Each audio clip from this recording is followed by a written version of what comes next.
നമുക്ക് വേണ്ടത് പരിവർത്തനം, നമ്മളിലെ ചേഞ്ച്. അപ്പോൾ ഈ പരിവർത്തനം എങ്ങനെ കൊണ്ടുവരാൻ പറ്റും? നമ്മുടെ ലക്ഷ്യം ട്രാൻസ്ഫോർമേഷൻ, പരിവർത്തനം. ആ പരിവർത്തനത്തിന് ആദ്യം വേണ്ടത് എന്താണ്? ആദ്യം വേണ്ടത് നോളജ്, അറിവ്. പ്ലസ് അറിവ് കിട്ടിയത് മാത്രം മാറാൻ പറ്റുമോ? നമുക്ക് മാറണമെന്നുള്ള ഡിസയർ, ആഗ്രഹം വേണം. ഇന്റേണൽ അർജ്, എനിക്ക് മാറണം എന്നുള്ള ആ വ്യഗ്രത വരണം, ഡിസയർ, ഉള്ളിൻ്റെ ഉള്ളിൽ നിന്ന് വരുന്ന ആഗ്രഹം മാത്രം മതിയോ? പ്ലസ് എയിം, എൻ്റെ ആഗ്രഹം എന്താണോ അതിനെ ഞാൻ എൻ്റെ എയിമാക്കി വെക്കണം, എനിക്കിതുപോലെ ആകണം. എൻ്റെ ബാബ എപ്പോഴും പറയും, ദേഖോ ലക്ഷ്മി നാരായണ ചിത്ര സാമനെ രഖാ ഹൈ, സാമനെ ഖടാ ഹൈ, ആപ്കാ സമ്പന്നത കാ ചിത്ര കഭി കഭി ദേഖോ. ഇടയ്ക്കിടയ്ക്ക് എന്ത് ചെയ്യണം? നിങ്ങൾ ആ പടത്തിലേക്കൊന്ന് നോക്കൂ. ഇപ്പം എനിക്ക് എന്ത് കിട്ടും? Aim and objective. Aim and objective. Aim മാത്രമല്ല പടത്തിലുള്ളൂ. ലക്ഷ്മിയുടെ പടം നോക്കിക്കോളൂ, അല്ല എയിം മാത്രമാണോ ഉള്ളത്? ആ ഒരു ചിത്രത്തിനകത്ത് രണ്ട് കാര്യങ്ങൾ അടങ്ങിയിട്ടുണ്ട്. എയിമും ഉണ്ട്, ഒബ്ജക്റ്റീവും ഉണ്ട്. എയിം എല്ലാവർക്കും കോമൺ ആണ്, ഒബ്ജക്റ്റീവ് കോമൺ അല്ല. ഈ ബ്രാഹ്മണ പരിവാരത്തിലെ യജ്ഞത്തിലെ ഏതൊരു കുട്ടിയോട് ചോദിക്കൂ, നിങ്ങൾക്ക് ആരാകണം? സബീനെ പോലെ ബാബ് സമാൻ ബിന്നായ. എല്ലാവർക്കും ഒറ്റ ഉത്തരവേ ഉള്ളൂ, ഭാവിക്ക് സമാനമാകണം എന്ന്. പക്ഷെ എല്ലാവരാവോ? ഭാവി ഇന്നും നമ്മൾ പറഞ്ഞത് എല്ലാവർക്കും ഒന്നും ലക്ഷ്മി നാരായണാകാൻ പറ്റത്തൊന്നും ഇല്ല എന്ന് പറഞ്ഞാണ് മുരളിക്കകത്ത്. എല്ലാവർക്കും ഒന്നും ലക്ഷ്മി നാരായണാകാൻ സാധിക്കില്ല. എങ്കിലും പറയുന്നത് എന്താണ്? എല്ലാവരും നരിൽ നിന്നും നാരായണൻ ആകണം. അപ്പം ലക്ഷ്യം എല്ലാവർക്കും കോമൺ ആണ്. എങ്കിൽ പോലും അവിടുത്തെ പദവി, ഒബ്ജക്റ്റുമന പദവി, പ്രാലബ്ധം, അത് വ്യത്യസ്തമായിരിക്കും. അവിടെ ആരുണ്ട്? രാജ, റാണി, ദാസദാസി, നൗക്കർ ചാക്കർ, സമ്പന്ന പ്രജ, ദരിദ്ര പ്രജ, ലാസ്റ്റ് ആരാ? ചണ്ടാളൻ. അവരും ഉണ്ട്. അപ്പോൾ ഇതൊക്കെ ഒബ്ജക്റ്റ് എന്താണ്? ഡിഫറെൻ്റ് ആണ്. എയിം എന്ത്? സത്യത്തിൽ പോകുക എന്നുള്ളതാണ് എയിം. അവിടെ ചെന്നിട്ട് ആരാകണം എന്നുള്ളതാണ് ഒബ്ജക്റ്റീവ്. മനസ്സിലായോ? വ്യത്യാസം മനസ്സിലായോ? സത്യത്തിൽ പോകുന്നത് നമ്മുടെ എയിമാണ്, എല്ലാവർക്കും അവിടെ പോകാം. പക്ഷേ അവിടെ ചെന്നിട്ട് രാജാവാകണോ പ്രജയാവണോ എന്നുള്ളത് അവരവരുടെ കഴിവിനനുസരിച്ചിരിക്കും. എല്ലാവരും പഠിക്കുന്ന എന്താണ്? ഇപ്പോൾ +2 പാസ്സാകണം, അത് ഡിഗ്രിക്ക് പോകണം, പക്ഷെ കോമൺ. പക്ഷെ അത് കഴിഞ്ഞ് ആയിത്തീരുന്നതോ ചിലർ ഡോക്ടർ, ചിലർ കളക്ടർ, ചിലർ വക്കീൽ, അങ്ങനെ തോട്ടിപ്പണിക്കാരൻ വരെ ഉണ്ടാവും. അപ്പോൾ ഒബ്ജക്റ്റ് എന്തായി? ഡിഫറെൻറ്റ്. അപ്പോൾ സത്യം എന്ന് പറയുന്നത് അങ്ങനെ വെറൈറ്റി സംസ്കാരമുള്ള ആത്മാക്കൾ. പക്ഷെ പൊതുവെ പറയുമ്പോൾ DT വേൾഡ്, ദേവതാലോകം, അവിടെ കിങ്ഡം ഉണ്ട് പ്ലസ് ഡയാൻസിറ്റി ഉണ്ട്. സത്യത്തിൽ കിങ്ഡം ഉണ്ട്, ഡയാൻസിറ്റി ഉണ്ട്. എന്താ വ്യത്യാസം കിങ്ഡം ആൻഡ് ഡയാൻസിറ്റി?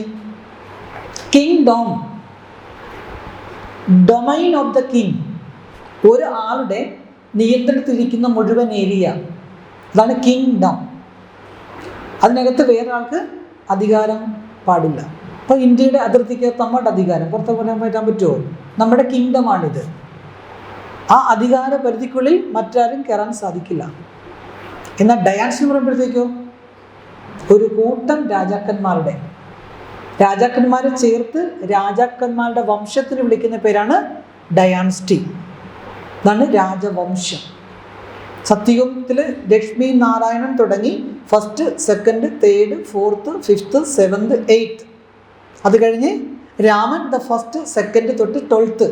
ഇത്രയും രാജവംശത്തെ ചേർത്ത് വിളിക്കുന്ന പേരാണ് ഡയാൻസിറ്റി. അതിൽ ഒരാളുടെ മാത്രം രാജ്യത്തെ എന്ത് വിളിക്കും? കിങ്ഡം. അനേകം കിങ്ഡങ്ങൾ ചേരുമ്പോൾ എന്തായി? ഒരു വംശം. അങ്ങനെ എത്ര രാജവംശങ്ങൾ ഭാരതം ഭരിക്കും? ദേവലോകം ഭരിക്കും? ആ ആളുകളുടെ എണ്ണമാണ് 16,108 രാജവംശം. അത്രയും പേരുണ്ടാവും. 16,108 പേരുടെ. അപ്പോൾ ബാക്കിയുള്ളവരൊക്കെ ആരാ? 33 കോടി. അതിനകത്ത് 16,000. എത്ര ചെറിയ സംഖ്യയാണ്. ബാബ കഴിഞ്ഞ പറഞ്ഞു, നിങ്ങൾ സെൻസസ് എടുത്ത് നോക്കിക്കേ. 33 കോടി എന്ന സംഖ്യക്കകത്ത് 16,000 എന്ന് പറയുന്നത് എത്ര ചെറിയ സംഖ്യ. അപ്പം നിങ്ങൾ ടെസ്റ്റ് എഴുതാൻ പോകുന്നത് ഒരു വലിയ പരീക്ഷയ്ക്കാണ്. ഒരു സീറ്റിന് വേണ്ടി PSC നിയമനം പുറപ്പെടുവിച്ചാൽ എത്ര പേര് പരീക്ഷയ്ക്ക് പോവാം? ലക്ഷക്കണക്കിനുള്ള പരീക്ഷ എഴുതും, സീറ്റ് ഒന്നേ ഉള്ളൂ. അതുപോലെ ഇവിടെ 16,108 സീറ്റിന് വേണ്ടി പഠിക്കുന്നവർ എത്രയാ? അപ്പൊ സത്യയുഗത്തില് ത്രേതായുഗം വരെയുള്ള 33 കോടി ജനസംഖ്യയില് ദേവതകൾ, അതിന് ബാബു പറയുന്നു ദേവതകളുടെ എണ്ണം ലക്ഷമല്ല, അത് 1000 പറയും. ഒരു മുരളി പറയുന്ന വാക്കാണ്, ദേവന്മാരുടെ നമ്പർ ലക്ഷങ്ങളല്ല, അത് 1000 അർത്ഥം എന്താണ്? യഥാർത്ഥ ദേവതകൾ എത്ര പേരേ ഉള്ളൂ? രാജാക്കന്മാരെ മാത്രമാണ് യഥാർത്ഥ ദേവന്മാരെന്ന് വിളിക്കുന്നത്. ബാക്കിയുള്ളവരൊക്കെ ആരാ? ആ 33 കോടിയിൽ 16,108 വരെ മാറ്റിക്കഴിഞ്ഞാൽ ബാക്കി വരുന്നവരൊക്കെ ആരാ?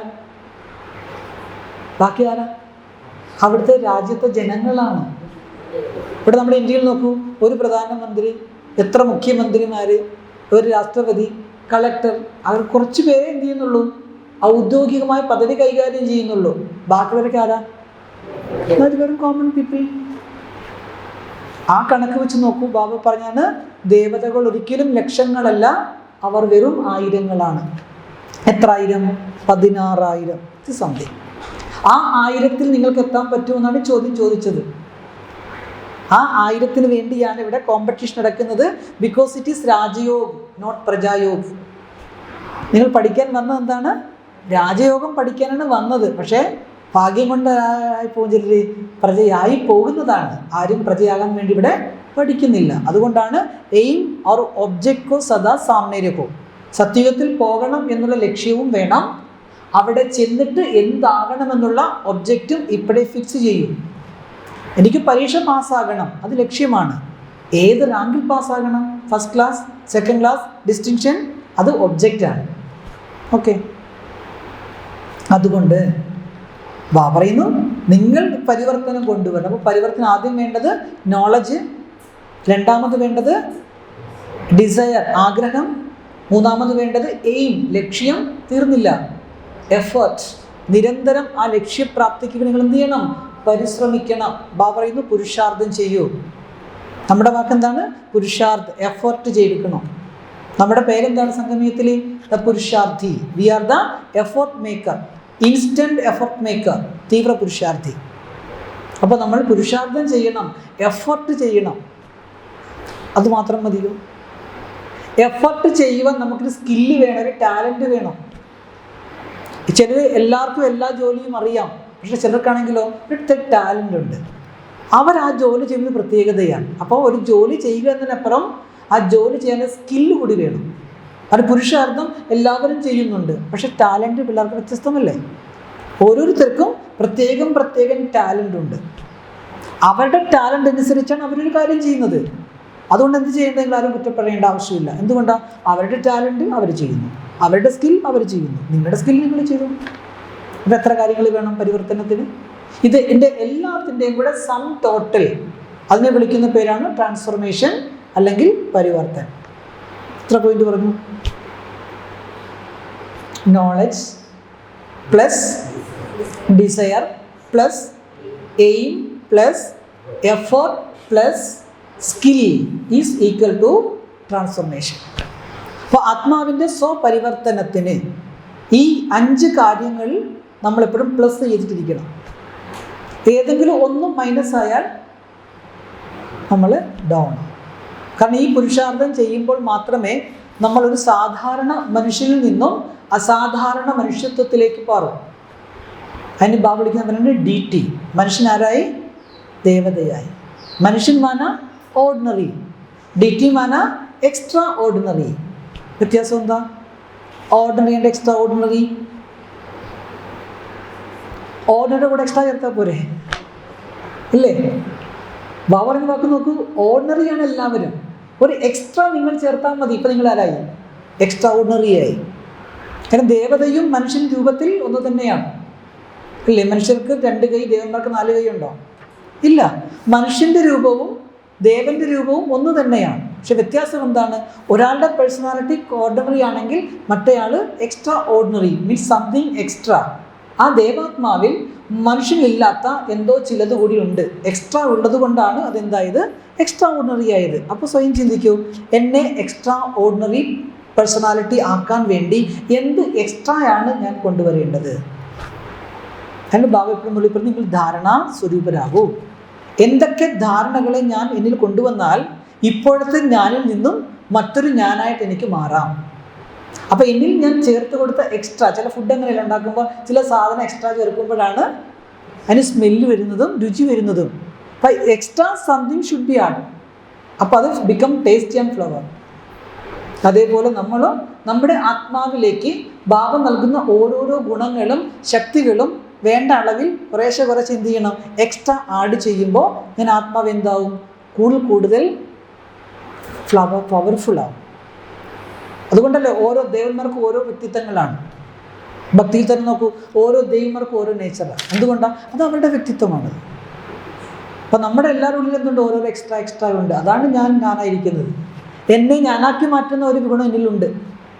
ആ എക്സ്ട്രായാണ് എൻ്റെ എക്സ്ട്രാ ഓർഡിനറി പേഴ്സണാലിറ്റി. അതുകൊണ്ട് നമുക്ക് ഓർഡിനറിയിൽ നിന്നും എക്സ്ട്രായിലേക്കുള്ള പരിവർത്തനം, അതാണ് മനുഷ്യനിൽ നിന്നും ദേവനായിട്ട് മാറണം. അതുകൊണ്ട് ബാബ പറയുന്നു, പരിവർത്തനത്തിന് വേണ്ടിയാണ് നിങ്ങളെല്ലാവരും ഇപ്പോൾ ഈ ഭട്ടിയിൽ വന്നിട്ട് ഇരിക്കുന്നത്. ഇപ്പോൾ ഭട്ടി മാനക്ക പരിവർത്തൻ.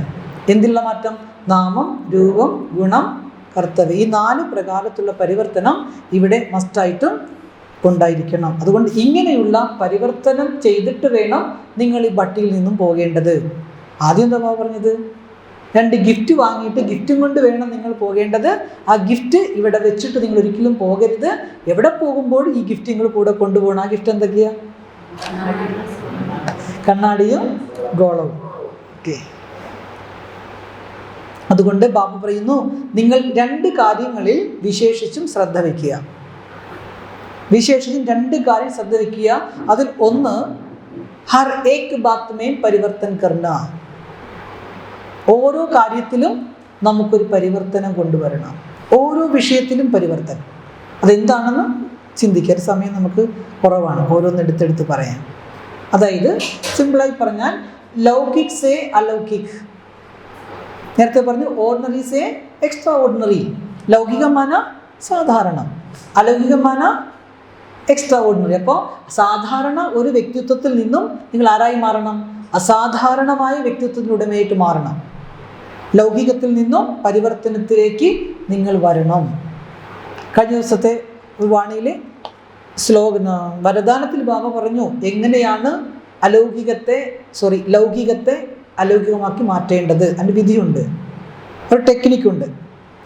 ഇനി രണ്ടാമത്തേത് പരിപക്വ. ആദ്യം പരിവർത്തൻ, 2 പരിപക്വം. ഈ 2 കാര്യങ്ങളിൽ എപ്പോഴും നമ്മൾ ശ്രദ്ധ കൊടുക്കുക. ഒന്നെനിക്ക് പരിവർത്തനപ്പെടണം. എന്തിലേക്ക്? From ordinary to extraordinary. ലൗകികത്തിൽ നിന്നും അലൗകികത്തിലേക്കുള്ളൊരു പരിവർത്തനം എനിക്ക് ആവശ്യമാണ്. രണ്ടാമത് പരിപക്വത. എന്താണ്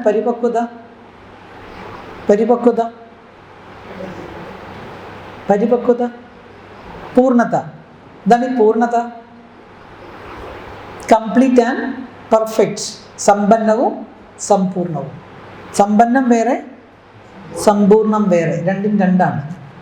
കംപ്ലീറ്റ് എന്ന് പറയുന്ന അവസ്ഥ വേറെ, പെർഫെക്റ്റ് എന്ന അവസ്ഥ വേറെ. രണ്ടും രണ്ടാണ്. അപ്പം നമുക്ക് പരിപക്വത കൊണ്ടുവരണം. ഈ 2 കാര്യത്തിലാണ് നമ്മൾ വിശേഷിച്ച് ശ്രദ്ധ വയ്ക്കുക. അതുകൊണ്ട് ബാബറത്തോ പരിവർത്തൻ മേ ഫീൽ ആനാഹി. ഈ 2 പരിവർത്തനത്തോടു കൂടി വേണം നിങ്ങൾ ഇവിടുന്ന് പോകേണ്ടത്. ഈ പരിവർത്തനം നിങ്ങളിൽ കൊണ്ടുവന്നേ പറ്റൂ. ബാബ പറയുന്നു, എത്രത്തോളം നമ്മൾ നമ്മളിൽ പരിപക്വത കൊണ്ടുവരുന്നോ അതെന്താണ്? മജ്ബൂത്തി. അതാണ് നമ്മുടെ ശക്തി. എത്രത്തോളം ആത്മാവ് പരിപക്വതയിലെത്തുന്നോ അതിനെയാണ് എന്ത് വിളിക്കുക? പവർഫുൾ ആത്മ. അത് നമ്മുടെ ശക്തിയാണ്. അതുകൊണ്ട് ഈ പറയുന്ന 2 കാര്യങ്ങളും പ്രവൃത്തിയിൽ ഇരുന്നു കൊണ്ട് തന്നെ ഓരോ കാര്യങ്ങൾ ചെയ്യുമ്പോഴും ഈ ബോധം എനിക്കുണ്ടായിരിക്കണം. എനിക്ക് തീർച്ചയായിട്ടും പരിവർത്തനം. അപ്പോൾ നമ്മൾ പറയും, നിങ്ങൾ പ്രവൃത്തിയിരിക്കുന്നവരാണ്, കുടുംബജീവിതം നയിക്കുന്നവരാണ്, ഡ്യൂട്ടി റെസ്പോൺസിബിലിറ്റീസ് ഉള്ളവരാണ്. ഇതൊക്കെ ചെയ്തോളൂ. അതോടൊപ്പം തന്നെ ഈ പറയുന്ന കാര്യം കൂടി ചെയ്യണം. കാരണം ഈ പറഞ്ഞ 2 വിഷയങ്ങളിൽ എന്തൊക്കെയാണ്? ഒന്ന് പരിവർത്തൻ, 2 പരിപക്വത. ഈ വിഷയത്തിൽ എത്രത്തോളം നിങ്ങൾ ഫോക്കസ് ചെയ്യുന്നുവോ, കോൺസെൻട്രേറ്റ് ചെയ്യുന്നുവോ അത്രയും നിങ്ങൾക്ക് വിജയമുണ്ട്, ഉറപ്പാണ്. ഇത് നിശ്ചയം വേണം. ഞാൻ മാറും, പരിവർത്തനത്തിൽ നിശ്ചയം വേണം, പരിപക്വതയിൽ നിശ്ചയം വേണം. ഉണ്ടെങ്കിൽ തീർച്ചയായിട്ടും നിങ്ങൾക്കതിൽ വിജയിക്കാൻ കഴിയും. എവിടെയെങ്കിലും എനിക്കിത് പറ്റുമോ എന്ന് സംശയം വന്നാൽ, ഇന്നത്തെ മുല്ലി ബാബ എന്താ പറഞ്ഞത്? ഇന്ന് ഈ ലോകത്ത് കലിയുഗത്തിൻ്റെ അന്തിമ സമയം, അതായത് വിനാശത്തിൻ്റെ സമയത്ത് യാദവ് ഹേ, കൗരവർ ഹേ, പാണ്ഡവ ഹേ, ഈ 3 പേരും ഒരേ സമയത്ത് ഈ ഗ്രൗണ്ടിൽ നിൽക്കുന്നുണ്ട്. അതിൽ 2 പേരുടെ അവസ്ഥ വിപരീത ബുദ്ധിയും ഒരാളുടെ അവസ്ഥ പ്രീത ബുദ്ധിയുമാണ്. വിനാശകാലെ യാദവ്, വിജ്ഞാനകാലെ ഗർവ്. വിനാശകാലെ വിജ്ഞാന ഗർവ്, യാദവ് വിനശ്ചന്തി. വിനാശകാലെ വിപരീത ബുദ്ധി, കൗരവർ ഹി വിനശ്ചന്തി. പിന്നെ വിനാശകാലെ പ്രീത ബുദ്ധി, പാണ്ഡവ് വിജയന്തി. ഒരു കൂട്ടർക്ക് വിജ്ഞാനത്തിൻ്റെ ഗർവ്, സയൻറ്റിസ്റ്റ് ആണെന്നുള്ള ഭാവം, സയൻസിനാണ് യാദവന്മാർ. യവന ദേശക്കാർക്ക് കലിയുഗാന്ത്യത്തിൽ സയൻസിൻ്റെ അഹങ്കാരം കൂടും. അവർ സയൻസോടുകൂടി തന്നെ അവർ നശിക്കും. അവരുണ്ടാക്കിയ ആയുധം കൊണ്ട് അവരുടെ തന്നെ സർവനാശം അവർ വരുത്തി വയ്ക്കും. അതാണ് യാദവ കുലം തമ്മിലടിച്ച് കുലം പിടിച്ചു എന്ന് പുരാണത്തിൽ എഴുതി വെച്ചു. ആരാണ് യാദവർ? യവന ദേശക്കാർ, ഫോറിനേഴ്സ്. അവരുടെ ഏറ്റവും വലിയ വെപ്പൺ എന്താണ്? Atom bomb. നമ്മുടെ പക്കലുള്ളത് ആത്മിക ബോംബ്. പിന്നെ കൗരവരുടെ ജോലി എന്താണ്? അവർ വിനാശകാലം വരുമ്പോൾ ഭഗവാനെ തള്ളിപ്പറയും. ഭഗവാനൊന്നും ഇല്ലെന്നേ, അങ്ങനെയൊന്നും ഇല്ല, ഒക്കെ വെറുതെയാണ്. അപ്പോൾ വിമുഖത കാണിക്കുന്നു ഭഗവാനോട്. ഇതാണ് വിപരീത ബുദ്ധി, വിനശ്ചന്തി. എന്നാൽ പാണ്ഡവരും അവർ ഭഗവാനെ തിരിച്ചറിയും, ഭഗവാനെ മനസ്സിലാക്കും, ഭഗവാന്റെ കൂടെ നിൽക്കും, ജീവിതത്തിൽ ഭഗവാനെ കൂടെ വയ്ക്കും. പ്രീതബുദ്ധി വിജയം. അതുകൊണ്ട് ഈ പറഞ്ഞ 2 കാര്യങ്ങളിൽ നിങ്ങൾ ഫോക്കസ് ചെയ്യുകയാണെങ്കിൽ ഈ നിശ്ചയം നിങ്ങളെ വിജയിയാക്കി മാറ്റും. നമ്മൾ എന്താണോ ലക്ഷ്യമിടുന്നത്, ഈ ബട്ടി കൊണ്ട് ലക്ഷ്യമിടുന്നത്, ആ ബട്ടി നമുക്ക് യഥാർത്ഥത്തിൽ ഫലവത്താവുക തന്നെ ചെയ്യും. അതുകൊണ്ട് ബാബ പറയുന്നു, നിങ്ങളെല്ലാവരും ഈ ബട്ടി കഴിഞ്ഞ് ഇവിടുന്ന് പോകുമ്പോൾ പരിധിയില്ലാത്ത ബട്ടിയുടെ മോഡലായിട്ട് പോകൂ. അവൻ എപ്പോഴും മോഡൽ ഉണ്ടാക്കുന്നത് ചെറുതായിരിക്കും അല്ലേ? അപ്പോൾ ഭൂമിയുടെ മോഡലാണല്ലോ ഗ്ലോബ്. എത്ര ചെറുതാണ്, ഇത് മേശപ്പുറത്ത് വയ്ക്കാവുന്ന വലിപ്പമുള്ളതിന്. പക്ഷെ ഭൂമി എത്ര ഉള്ളതാണോ എൻ്റെ അർത്ഥം? അല്ല, ഇത് വലിയൊരു സാധനത്തിൻ്റെ ഒരു മിനിയേച്ചർ ഫോമിനെയാണ് മോഡൽ എന്ന് വിളിക്കുക. അതുപോലെ നിങ്ങൾ ഓരോരുത്തരും എന്താണ്? ഇത് വലിയൊരു യജ്ഞത്തിൻ്റെ കൊച്ചു മോഡലുകളാണിത്. ഈ യജ്ഞം തന്നെ എന്താണ്? വലിയൊരു ഭട്ടിയാണ്. ഈ യജ്ഞം തീരുമ്പോൾ എന്ത് ചെയ്യും? ഈ യജ്ഞം തീരുമ്പോൾ എന്ത് സംഭവിക്കും ഇവിടെ ലോകത്ത്? ആഗ് ലഗേഗി, തീപിടുത്തമുണ്ടാവും, ലോകം മുഴുവൻ നിന്ന് കത്തും, സർവത്ര വിനാശ്. ഈ രുദ്രജ്ഞാന മഹായജ്ഞത്തിൽ നിന്നും രുദ്രത്തെ എന്താണ്? വിനാശത്തിൻ്റെ ജ്വാല പ്രജ്വലിതു പോക, അതിൽ എല്ലാം സ്വാഹാഹോ ജായകി. അതോടെ പഴയ ലോകത്തിൻ്റെ സമാപ്തി, പുതിയ ലോകത്തിൻ്റെ തുടക്കം. അതുകൊണ്ട് ബാബ പറയുന്നു, നിങ്ങളെല്ലാവരും ഭട്ടി കഴിഞ്ഞ് പോകുമ്പോൾ ഒരു ഭട്ടിയുടെ മോഡലായിട്ട് നിങ്ങളെ കണ്ടാൽ അവർ പറഞ്ഞ ഒരു ഭട്ടി കഴിഞ്ഞ് വരികയാണ്. നോക്കൂ, യജ്ഞത്തിൻ്റെ തുടക്കത്തിൽ ഭട്ടി ചെയ്ത കുട്ടികൾ പുറത്തേക്ക് വരുമ്പോൾ ആളുകൾ കണ്ടത് എന്താണ്? അവരെ ദേവതയായിട്ടാണ്, മനുഷ്യ കുഞ്ഞുങ്ങളായിട്ടല്ല കണ്ടത്.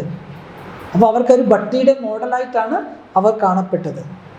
ബാബ പറഞ്ഞു, മോഡൽ എപ്പോഴും ചെറുതായിരിക്കുമല്ലോ. ഈ ഭട്ടിയിലിരിക്കുമ്പോൾ നമ്മളൊന്ന് ഈ ഭട്ടിയിൽ നടക്കുന്ന കാര്യങ്ങൾ എന്തൊക്കെയാണ്, എന്താണ് ഭട്ടി, ഇവിടെ എന്തൊക്കെ നടക്കുന്നു ഇതിനകത്ത്, ആ കാര്യങ്ങളെല്ലാം നമ്മൾ മനസ്സിലാക്കണം. ഒരു ഭട്ടിയിലിരിക്കുമ്പോൾ നമുക്ക് എന്തൊക്കെ ധാരണകളുണ്ട്, ആ ധാരണകളെ നമ്മൾ സ്വീകരിക്കണം. അത് കഴിഞ്ഞ് ഈ ഒരു ഭട്ടിയിൽ ദിനചര്യ എന്തുവാ? രാവിലെ അമൃതവേള, അത് കഴിഞ്ഞ് എക്സർസൈസ്, അത് കഴിഞ്ഞ് മുരളി, അത് കഴിഞ്ഞ് ബ്രേക്ക്ഫാസ്റ്റ്, അത് കഴിഞ്ഞ് പിന്നെ യോഗ, പിന്നെ ക്ലാസ്, പിന്നെ ബ്രഹ്മഭോജൻ, പിന്നെ വർക്ക്ഷോപ്പ്. ഇങ്ങനെ ഒരു നീണ്ടൊരു പരമ്പരയാണ് ഭട്ടിയിൽ നടക്കുന്നത്. നമുക്ക് ഒരു സമയം റെസ്റ്റ് എടുക്കാൻ സമയം തരില്ല. Full busy mentally and physically. പിന്നെ ഇടയ്ക്ക് നമുക്ക് എന്ത് ചെയ്യും? അമൃതം എഴുന്നേൽക്കുന്നതുകൊണ്ട് ചിലപ്പോൾ ഒരു 1:30 തൊട്ട് 4 മണി വരെ ബ്രേക്ക് തരും. അത് ഉറങ്ങാനുള്ളതാണ്. പക്ഷേ ബാബറിന് ശരീരം കൊണ്ട് റെസ്റ്റ് എടുത്തോളൂ, മനസ്സുകൊണ്ട് റെസ്റ്റ് എടുക്കരുതെന്ന് ഹോംവർക്ക് തന്നത്. എന്തിനാണ്? ഭട്ടിയിൽ തരുന്ന ഓരോ ക്ലാസ്സിലും നടക്കുന്ന പോയിന്റ്സുകളെ കുറിച്ച് എന്ത് ചെയ്യണം? മനനം ചെയ്തിട്ട് അത് ആൻസറായിട്ട് നോട്ട്ബുക്കിൽ എഴുതണം. അപ്പോൾ മെൻ്റലി നമ്മൾ ബിസി ആയിരിക്കണം, ഫിസിക്കലി റെസ്റ്റ് എടുക്കണം. അതുകൊണ്ട് ഭട്ടിക്ക് ബാത്തേ, ഭട്ടിക്ക് ധാരണ, ഭട്ടിക്ക് ദിനചര്യ, ഇത് 3 ഒരു ഭട്ടിയിലിരിക്കുമ്പോൾ നിങ്ങൾ മനസ്സിലാക്കേണ്ടതായിട്ടുണ്ട്. ഇന്നത്തെ ഭട്ടിയിൽ എന്തെല്ലാം കാര്യങ്ങളാണ് നടന്നത്, ഇന്നത്തെ ഭട്ടിയിൽ വിശേഷിച്ച് എന്തൊക്കെ ധാരണയാണ് നമുക്ക് ക്ലാസ്സിലൂടെ കിട്ടിയത്, ഇന്നത്തെ ഭട്ടിയിൽ നമ്മുടെ ടൈം ടേബിൾ എന്തായിരുന്നു, എന്തൊക്കെ പ്രോജക്റ്റുകളാണ് അവിടെ ചെയ്തത്, അതിനെക്കുറിച്ചൊരു സ്റ്റഡി നമുക്കെപ്പോഴും ആവശ്യമാണ്. അതുകൊണ്ട് ഈ 3 കാര്യങ്ങൾ ഭട്ടിയിൽ നമ്മൾ ശ്രദ്ധിക്കേണ്ടതായിട്ടുണ്ട്. ബാബ പറയുന്നതാണ്. അതുകൊണ്ട് ബാബ പറയുന്നു, നിങ്ങളുടെ ലൗകികം പ്രവൃത്തിയും ഒരു ഭട്ടി പോലെയാക്കി വയ്ക്കും. ഇവിടെ നമ്മൾ 3 ദിവസം ഭട്ടി ചെയ്യുന്നു, വീട്ടിൽ ചെന്നാലും ഈ ഭട്ടിയിൽ ഇവിടെ നമ്മൾ എന്താണോ ചെയ്തത്, ഈ ബാത്തെ, ഈ ധാരണയെ, ഈ ദിനചര്യയെ വഹാവി ഫോളോ കർനായ. വീട്ടിൽ ചെന്ന് കഴിയുമ്പോഴും ഈ ഭട്ടിയുടെ ഒരു മോഡൽ എവിടെ നടത്തണം? വീട്ടിലും ഒരു മതം നിങ്ങൾ മോഡലായിട്ട് പോകണമെന്ന് ബാബു പറഞ്ഞത്. മോഡൽ എപ്പോഴും ചെയ്യും. ഇവിടെ ഇരിക്കുമ്പോഴും 100 പേര് കാണും, 50 പേര് കാണും, 10 പേര് കാണും. വീട്ടിൽ ചെല്ലുമ്പോഴും ഞാൻ ഒരാളെ കാണുള്ളൂ. അപ്പോൾ ഈ വലിയൊരു ഭട്ടിയുടെ ഒരു കൊച്ചു മോഡലായിട്ടാണ് നിങ്ങൾ വീട്ടിലേക്ക് പോകുന്നത്. അവിടെ ചെന്ന് കഴിയുമ്പോഴും ആ ഭട്ടിയിലെ 3 കാര്യങ്ങൾ നിങ്ങൾ അവിടെ പ്രാക്ടിക്കലാക്കണം. അപ്പം എന്തായി? അവിടെ നിങ്ങളുടെ ഗൃഹസ്ഥവും എന്തായി? ഒരു ഭട്ടിയുടെ ചെറിയൊരു മോഡലായിട്ട് മാറും. മധുബനിൽ ആയിരങ്ങൾ പങ്കെടുക്കുന്ന ഭട്ടിയാണ് നമ്മുടെ വീട്ടിൽ. അതിൽ ഒരാളാണ് നാട്ടിലേക്ക് വരുമ്പോൾ നമ്മുടെ വീട്ടിലും നമ്മൾ ഭട്ടി നടത്തുമ്പോൾ എന്തായി? നമ്മൾ ഭട്ടിയുടെ ഒരു സാമ്പിളാകുന്നു. അതുകൊണ്ട് പ്രവൃത്തിയിൽ ഇരുന്നു കൊണ്ട് തന്നെ ആ ഭട്ടി നിലനിർത്തുക, ഭട്ടി പോലെ ഇരിക്കുക. ഞാൻ വൃത്തിക്കൊന്നഹീം ബദൽന. നമ്മുടെ മനോവൃത്തി എന്താണ്? ഭട്ടിയിരിക്കുമ്പോൾ നമ്മുടെ ഉയർന്ന സ്ഥിതി, നമ്മുടെ ചിന്തകൾ, ഭട്ടിയിരിക്കുമ്പോൾ നമുക്ക് എന്തെല്ലാം പോയിന്റ്സുകൾ കിട്ടും. നമ്മുടെ മനസ്സിലെ സ്ഥിതി എന്ന എത്ര സമാനങ്ങൾ നൽകും. അത്രയും നമ്മൾ നമ്മുടെ മനോവൃത്തി ഇങ്ങനെ ടോപ്പാക്കിക്കൊണ്ടിരും. വീട്ടിൽ ചെല്ലുമ്പോഴും ഇതെല്ലാം പോയിട്ട് നമ്മൾ ഗൃഹസ്ഥി എന്നുള്ള ഏറ്റവും ലോ എന്താണ് ഒരു സമാനം എടുത്താൽ കാണി, ഞാൻ വീട്ടമ്മയല്ലേ, ഗൃഹസ്ഥനല്ലേ, എനിക്ക് പ്രാരാബ്ധമില്ലേ, എനിക്ക് അതില്ലേ ഇതില്ലേ ഉള്ള വെയിറ്റൊക്കെ എടുത്ത് തലയിൽ വയ്ക്കും. അപ്പോൾ നമ്മുടെ സ്ഥിതിയെല്ലാം ഡൗൺ ആവും. ഭട്ടി വന്നിരിക്കുമ്പോഴോ ബാബ ഈ കാറ്റടിക്കുന്ന പോലെയാണ്. ഓരോ കാറ്റടിക്കുമ്പോൾ ഇങ്ങനെ വീർത്ത് വരുന്ന പോലെ ഓരോ പോയിന്റ്സ് തന്ന് സമാനങ്ങൾ കയറ്റി വീർപ്പിച്ച് വിടും. വിട്ടു ചെല്ലുമ്പോഴോ കാറ്റടിച്ച് വിടുന്ന് വരും പോലെ ഷൂ എല്ലാം തന്നിട്ട് പോകും. അങ്ങനെ ആവരുത്. ഇവിടുന്ന് വീർത്തു പോയാൽ വീട്ടിൽ ചെന്ന് വീർത്ത് തന്നെ ഇരിക്കണം, ചൊട്ടി പോകരുതെന്നർത്ഥം. അതാണ് ഒരു മോഡലായിട്ട് നിങ്ങൾ ഇവിടുന്ന് പോകണം. കാരണം ഒരു പ്രവൃത്തി എന്ന് പറയുമ്പോൾ നിസ്സാര കാര്യമല്ല. അവിടെ ധാരാളം സാഹചര്യങ്ങൾ നിങ്ങൾക്ക് ഫേസ് ചെയ്യേണ്ടതുണ്ട്. വീടെന്ന് പറയുമ്പോൾ, ജോലിസ്ഥലം എന്ന് പറയുമ്പോൾ നിങ്ങൾക്ക് ഇവിടെ ഇരിക്കുന്ന അത്ര സിമ്പിളുള്ള കാര്യമല്ല. ബാബയ്ക്ക് ഇന്നും ബാബുള്ളി എന്താ പറഞ്ഞത്? എന്നോട് ആരെങ്കിലും എന്തെങ്കിലും ചോദ്യം ചോദിക്കുമ്പോൾ ആ കുട്ടിയുടെ അവസ്ഥ അറിഞ്ഞിട്ട് മാത്രമേ ബാബ അവർക്ക് മറുപടി കൊടുക്കുകയുള്ളൂ. ഓരോ കുട്ടിയെയും മനസ്സിലാക്കിയിട്ടാണ് ബാബ മുരളി വരുന്നത്. ബാബ എന്താ പറയുക? ചില കുട്ടികൾ ചോദിക്കും, ബാബ ഞാൻ ജോലി വിട്ട് സേവ ചെയ്യട്ടെ, ഞാൻ പറഞ്ഞിട്ടുണ്ട്. ഒരിക്കലും പറയില്ല. നിങ്ങൾക്ക് ബന്ധനമുക്ത ഹേ തോ, ഇന്നത്തെ മുരളി പറഞ്ഞൊരു വാക്കാണ് ആ ബന്ധനമുക്ത ഹേ തോ. ഒരു കുട്ടി ബന്ധനമുക്തനാണ്, സർവീസ് ഏബിൾ ഹേ തോ, സേവനം ചെയ്യാൻ ഏബിൾ ആണ് എങ്കിൽ ഞാൻ അവനോട് പറയും സേവ ചെയ്തോളൂ. ഇല്ലാത്ത ഒരാളോട് ഞാനത് പറയില്ല. എന്തുകൊണ്ട്? ബാബയ്ക്കറിയാം ഓരോ കുട്ടികളുടെയും അവസ്ഥ വ്യത്യസ്തമാണ്. അതുകൊണ്ട് ബാബാദ്വീപത്തിൽ ഭഗവാൻ ഒരിക്കലും ആരെയും ഒന്നിനും ഫോഴ്സ് ചെയ്യില്ല. ഒരു പിയർ പ്രഷർ നമുക്ക് നൽകില്ല, ഫ്രീഡം തരുന്നു. ഇന്നത്തെ മുരളി വായിച്ച് നോക്കൂ, എത്ര വെറൈറ്റി പവർഫുൾ പോയിന്റ്സ് കൊണ്ട് നിറച്ച് വെച്ചിരിക്കുന്ന മുരളിയാണ് ഇന്നത്തെ. 1, 2, 4, 5 തവണ വായിച്ചാലൊന്നും ഈ മുരളി വായിച്ച് തീരില്ല. ഇന്നത്തെ മുരളി അത്രമാത്രം പോയിന്റ്സിൻ്റെ കളക്ഷൻ. എത്ര ലോജിക്കായിട്ടാണ് നമ്മുടെ ജീവിതത്തിൻ്റെ ഓരോ ഭാഗങ്ങളെയും ബാബ ടച്ച് ചെയ്ത് പോയിരിക്കുന്നത്. 16/1/2025 വാണേ. അതുകൊണ്ട് ബാബ പറയുന്നു, അവിടെ ചെന്ന് കഴിയുമ്പോൾ നിങ്ങൾക്ക് എന്തെല്ലാം പ്രോബ്ലങ്ങളാണ്, എന്തെല്ലാം കാര്യങ്ങൾ നിങ്ങൾക്ക് ഫേസ് ചെയ്യേണ്ടി വരുന്നു. സ്ഥിതിക്കോ ഡഗമഗനഹിങ്കർ സഗേങ്കേ. പക്ഷെ അവിടെ ചെല്ലുമ്പോഴും നിങ്ങൾ പിടിച്ചു നിൽക്കണം. നിങ്ങളുടെ സ്ഥിതിക്ക് ഒരു തരത്തിൽ ഒലിച്ചിലും വരാൻ പാടില്ല.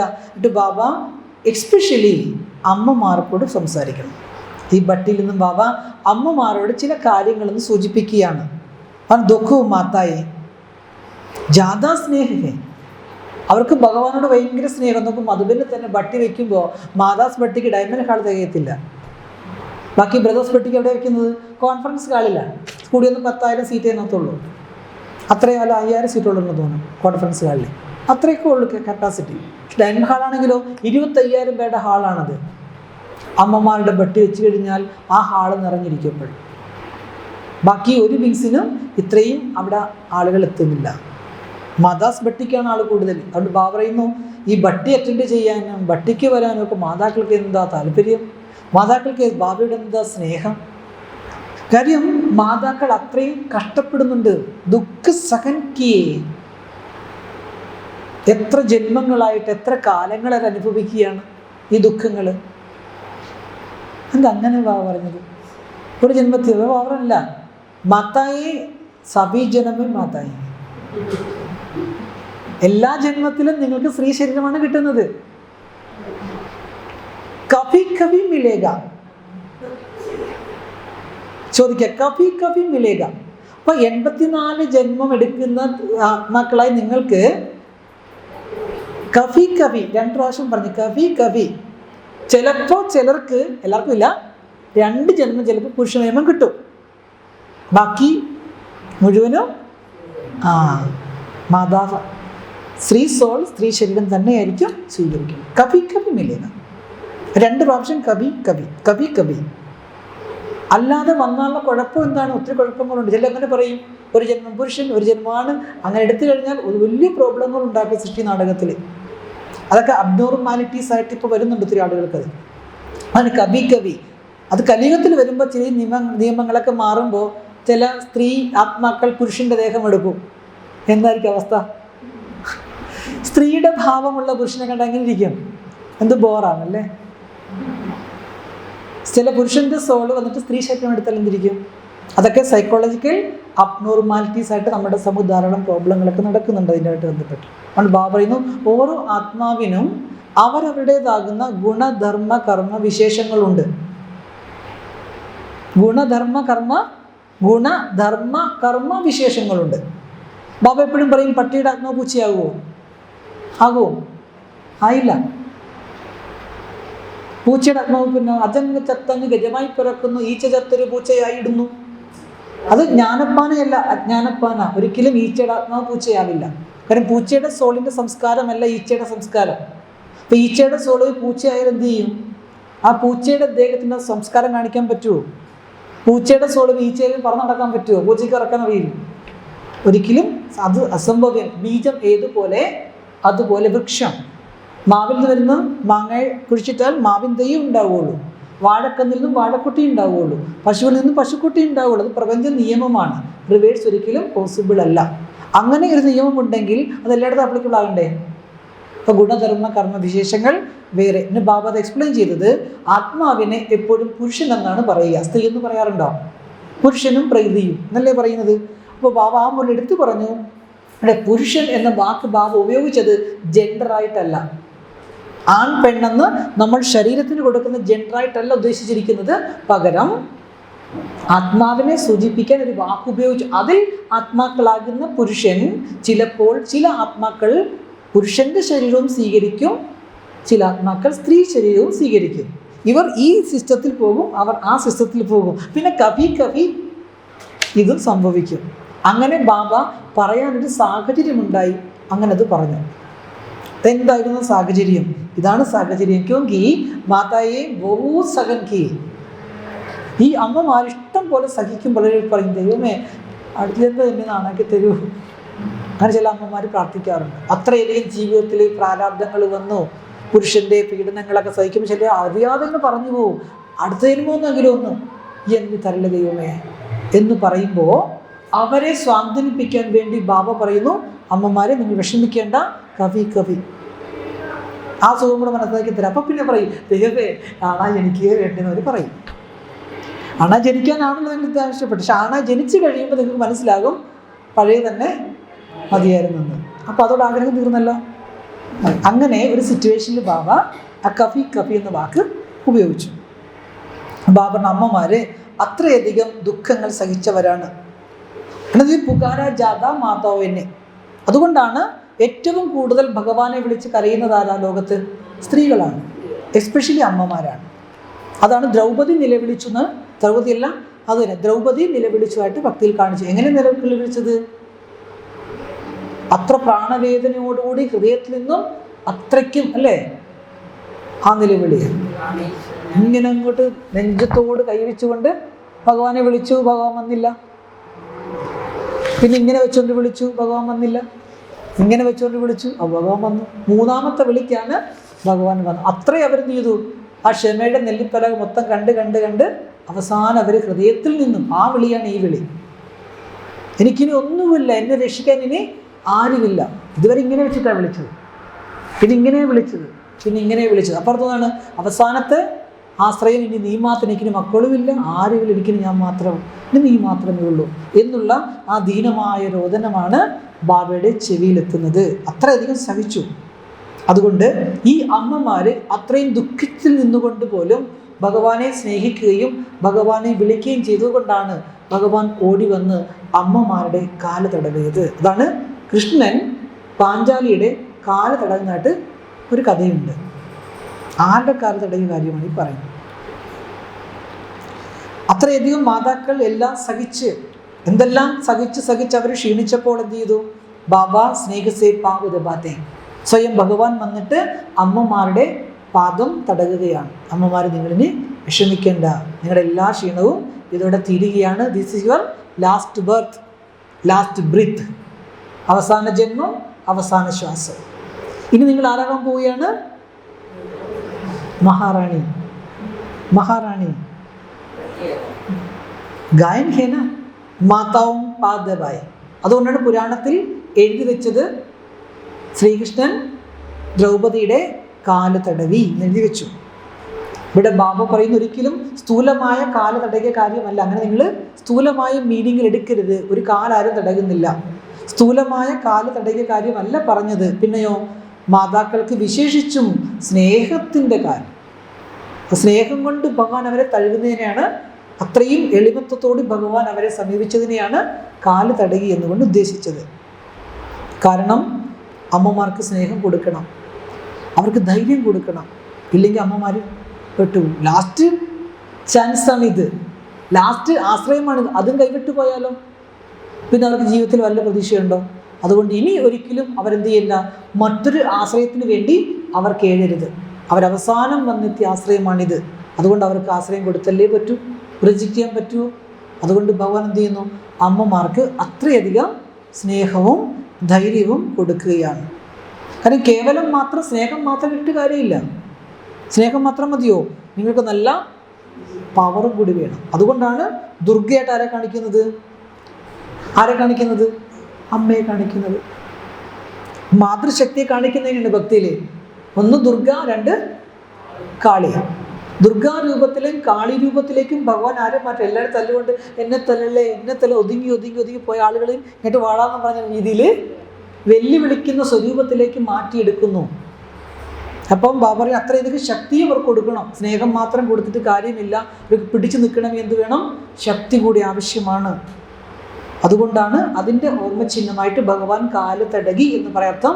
ഭഗവാൻ സ്നേഹത്തോടെ അവരെ പരിപാലിക്കുകയും അവർക്ക് ശക്തി നിറച്ചു കൊടുക്കുകയും ചെയ്ത് അവരെ ആരാക്കി മാറ്റി? ഷേർണി, പെൺസിംഹത്തെ പോലെ ആക്കി മാറ്റി, ശൗര്യമുള്ളവളാക്കി ഭഗവാൻ അവരെ മാറ്റി. അതുകൊണ്ട് ബാബ പറയുന്നു, ഭട്ടിക്ക് ജോ സാരി ശിക്ഷ. ഈ ഭട്ടിയിൽ വന്നിരിക്കുമ്പോൾ നിങ്ങൾക്കിവിടെ എന്തെല്ലാം കാര്യങ്ങളാണോ പറഞ്ഞു തരുന്നത്, ഉസ്കാ സാർ തീൻ ശബ്ദോമേ യാദ് രഖ്ന. ഈ ഭട്ടിയിൽ നിന്ന് 3 ദിവസത്തെ ഭട്ടിയിൽ കേൾക്കുന്ന നമ്മൾ ചെയ്യുന്ന സാധന ക്ലാസ്, ധാരണ ക്ലാസ്, വർക്ക്ഷോപ്പ്, ഇതെല്ലാം 3 വാക്കിൽ ഒതുക്കുക. എല്ലാം ഓർത്തിരിക്കാൻ ബുദ്ധിമുട്ടാണ്. അപ്പം 3 വാക്കുകൾ മാത്രം നിങ്ങൾ കറക്റ്റ് ചെയ്തുകൊണ്ട് പോവുക. ബാബ ചോദിക്കും, നിങ്ങൾക്കറിയുമോ ആ 3 വാക്ക് എന്താണെന്ന്? എനിബഡി അറിയോ? ബാബ പറയുന്നു, തോടിന, മോടിന, ജോഡിന എഴുതി വെച്ചു. തോട് എന്നാൽ പൊട്ടിക്കുക, എല്ലാം ഉടയ്ക്കുക, തട്ട്, എല്ലാ ബന്ധനങ്ങളെയും അറുത്തെറിയുക. തോടിന സ്വാതന്ത്ര്യത്തിലേക്ക് വരിക, നിങ്ങൾ ഫ്രീഡത്തിലേക്ക് വരിക. 2 മോഡിന അഡ്ജസ്റ്റ്. ഒരു വണ്ടി ഓടിക്കുമ്പോൾ എന്ത് ചെയ്യണം? റോഡ് അനുസരിച്ച് വണ്ടി നമ്മൾ സ്റ്റിയറിങ് ചെയ്യിക്കണം. റോഡ് നിവർന്ന് തിരുത്തൊന്നുമില്ല, കുണ്ടും കുഴിയും മാറി തരുത്തില്ല, ആളുകൾ വട്ടം ചാടും. അതൊക്കെ നമ്മൾ ചെയ്തു വേണം. ഡ്രൈവറുടെ കഴിവാണ് റോഡിലൂടെ വണ്ടി കൊണ്ടുപോകുക എന്നുള്ളത്. അപ്പോൾ മോഡിന, you have to the power to adjust. അതാണ് അർത്ഥം. നിങ്ങൾ സാഹചര്യങ്ങളുമായി പൊരുത്തപ്പെട്ട് അഡ്ജസ്റ്റ് ചെയ്യാനുള്ള മോൾഡിങ് പവർ എടുക്കണം. ദെൻ മോഡിന, ദെൻ ജോഡിന, കൂട്ടിച്ചേർക്കുക.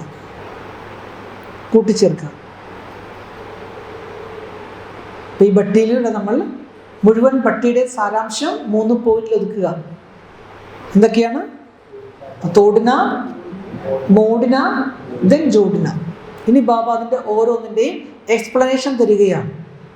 എക്സ്പ്ലനേഷൻ വേണ്ടേ? എന്താണ് തോടിന? കർമ്മബന്ധൻ. നിങ്ങൾക്ക് ഈ സമയത്ത് എന്തെല്ലാം കർമ്മബന്ധനങ്ങളുണ്ടോ ആ ബന്ധനങ്ങളെല്ലാം നിങ്ങൾ പൊട്ടിച്ചെറിയണം. നിങ്ങൾ പരിപൂർണ്ണ സ്വാതന്ത്ര്യത്തിലേക്ക് വരണം. നിങ്ങൾ ആരുടെ അടിമയല്ല. അടിമത്വം ഒരിക്കലും ആത്മാവിന് ആനന്ദം നൽകില്ല. നമ്മുടെ സ്വഭാവം എന്താണ്? സച്ചിദാനന്ദ സ്വരൂപാത്മ. എല്ലാ ആത്മാക്കളും ആനന്ദിക്കുന്നപ്പോഴാണ് സ്വാതന്ത്ര്യത്തിലാണ് എല്ലാവരും മോക്ഷം കിട്ടിപ്പോകണമെന്ന് പറഞ്ഞതുകൊണ്ടാണ്. മോക്ഷമാന ലിബറേഷൻ, ഫ്രീഡം. അപ്പം എപ്പോഴാണോ നമുക്ക് യഥാർത്ഥ സ്വാതന്ത്ര്യം കിട്ടുന്നത് ആ സ്വാതന്ത്ര്യത്തിലാണ് യഥാർത്ഥ സന്തോഷമുള്ളത്. ആ യഥാർത്ഥ സന്തോഷം എപ്പോഴുണ്ടാകുന്നു അവിടെയാണ് ആനന്ദം, യഥാർത്ഥ ബ്ലിസ്ഫുൾ സ്റ്റേറ്റ്. മറ്റേത് ഹാപ്പിനെസ്. സന്തോഷം, ആനന്ദം രണ്ടും രണ്ടാണ്. അപ്പോൾ freedom leads to happiness, happiness leads to bliss. ആ ബ്ലിസ് സ്റ്റേജിലേക്ക്, ആനന്ദ സ്വരൂപത്തിലേക്ക് എത്തണമെങ്കിൽ നിങ്ങൾ എല്ലാ കർമ്മബന്ധനങ്ങളെയും വിച്ഛേദിച്ച് വെയിറ്റ് ഇല്ലാത്ത, വെയ്റ്റ്ലെസ് മീൻസ് ലൈറ്റ്, ഹൽക്ക ആകണം. ഭാരമില്ലാതായെങ്കിലേ നമുക്ക് പറന്നു പോകാൻ പറ്റുള്ളൂ. ആരെപ്പോലെ? ബ്രഹ്മ ബാബ് സമാൻ അവ്യക്ത ഫരിസ്ത.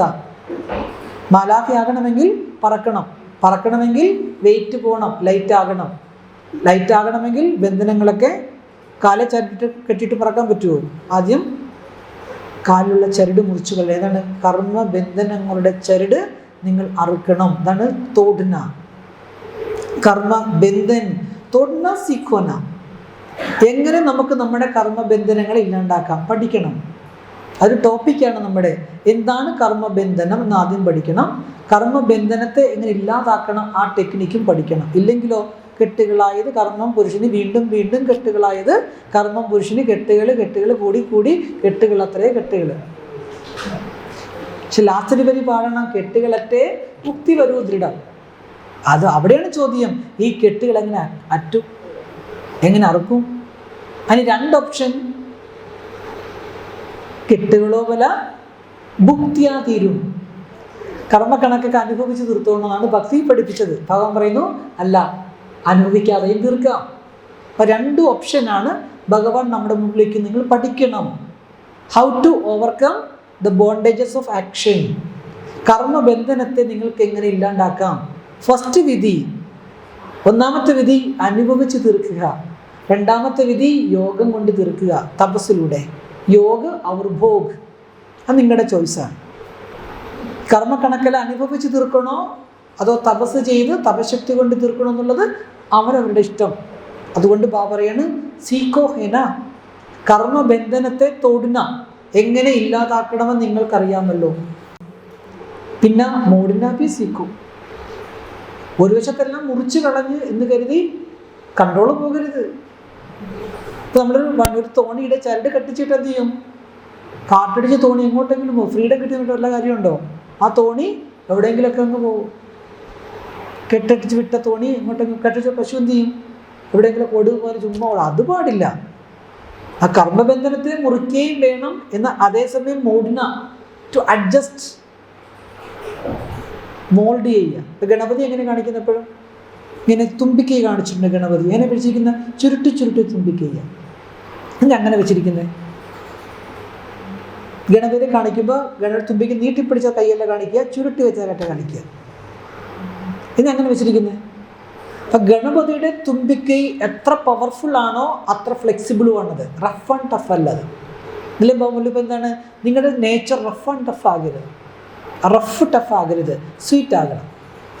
അപ്പം വിഘ്ന വിനാശകനായി നമുക്ക് മാറണമെങ്കിൽ നമ്മൾ റഫ് ആൻഡ് ടഫ് ആകരുത്. ടഫായ പ്രോബ്ലങ്ങൾ കൂടത്തേ ഉള്ളൂ. എത്രത്തോളം റഫ്നെസ് നമുക്കുണ്ടോ വ്യക്തിത്വത്തിൽ, സ്വഭാവത്തിൽ ടഫ്നെസ് ഉണ്ടോ നമ്മുടെ ജീവിതത്തിൽ പ്രോബ്ലങ്ങൾ കൂട്ടിയിട്ടേ ഇരിക്കും. അപ്പോൾ എന്ത് ചെയ്യണം? നിങ്ങൾ മോൾഡ് ചെയ്യാൻ കഴിയണം. അതിനാണ് മോൾഡ് ചെയ്യാനാണ് ചുരുട്ടി വെച്ച തുമ്പിക്കൈ.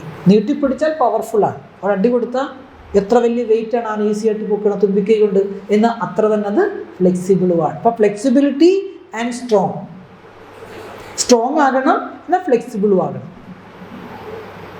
അതുകൊണ്ട് പറയുന്ന ഈ 3 കാര്യങ്ങൾ ഓർമ്മയിൽ വെക്കുക. തൊടുന്ന, ജോഡുന്ന, മോഡുന്ന ആൻഡ് ജോഡുന്ന. അതിൽ മോഡുന്ന സീഖോ, ജോഡുന്ന ഭി സീഖോ. ഈ 3 കാര്യങ്ങളെ സദാ ഓർമ്മയിൽ വയ്ക്കൂ. ഞാൻ എല്ലാം എല്ലാം മോഡ്, ദെൻ ജോഡ്.